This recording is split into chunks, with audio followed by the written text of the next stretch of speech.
जयचंद, जिस पल आपने कहा, आपने अपना इतिहास बताने के लिए मुझे मजबूर कर दिया। लेकिन नोएडा में व्हाट्सएप यूनिवर्सिटी स्थापित कर देना, वहां से ग्रुप बना के गाली लिखकर भेजना हो, तो मैं बताया यार, मैं तो विपक्ष का सांसद हूँ। देव प्रकाश राय जी क्या हैं, हाई कोर्ट क्या है, हाई कोर्ट भी पार्टी है। आप कह दीजिए कोई पत्रकार के हाई कोर्ट के आदेश से ओवरब्रिज नहीं बन रहा था, उसके लिए दावा नहीं ठोका गया था, कह दीजिए।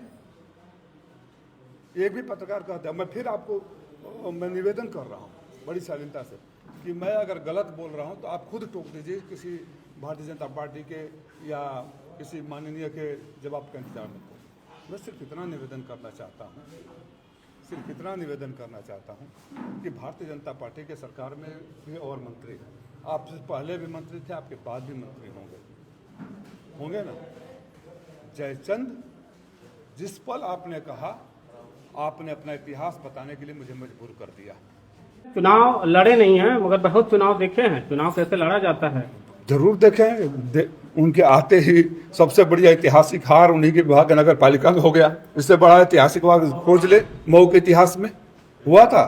लड़े, वार्ड मेंबरी से लेके नगर पालिका हारे, एमएलसी का चुनाव हारे, विधानसभा का चुनाव हारे, उपचुनाव हारे, विधानसभा का 22 का चुनाव हारे, 24 का लोकसभा का हारे। इतना बड़ा रिकॉर्ड का हारते हुए तो देख ही रहे हैं।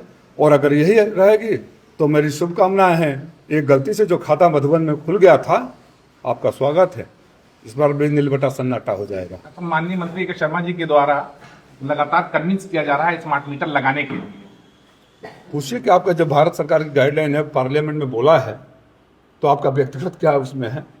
मैंने सुना है स्मार्टफोन से स्मार्ट मीटर का तुलना किया जा रहा था, तो 399 रुपये के लिए मैं फ्री चार्ज बोलते हैं, अनलिमिटेड यूज।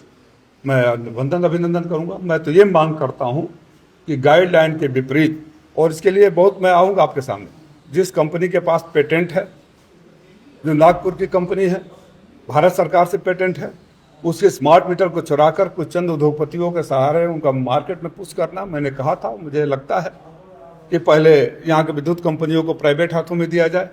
उससे पहले होता ना कि दुकान का भाव ऊंचा कर देना, स्मार्ट मीटर लगा के बिल बढ़वा दो और फिर बोलो उसके हिसाब से करो। ये तो बड़ा खेल है। और माननीय जी, आप बड़े बड़े काम करते हैं। आपने रेल भी चलवाया, आपने 4 लेन भी बनवाया, सारा काम का श्रेय मैं आपको देता हूँ।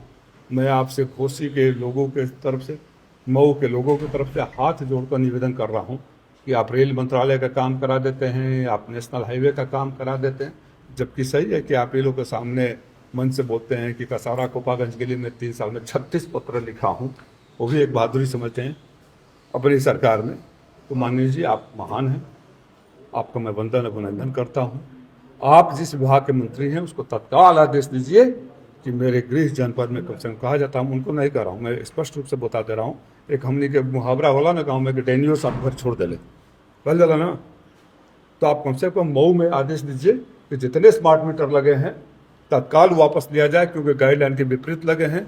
और स्मार्ट मीटर लगा के मऊ के लोगों को जितना लूटा गया है वो तुलना कर लिया जाए कि स्मार्ट मीटर से पहले कितना बिल होता था, उसको वापस करके उस पैसे को ब्याज समेत अपने घर के लोगों को, अपने मालिकों को, जहाँ सब कुछ मिला है, वापस करें।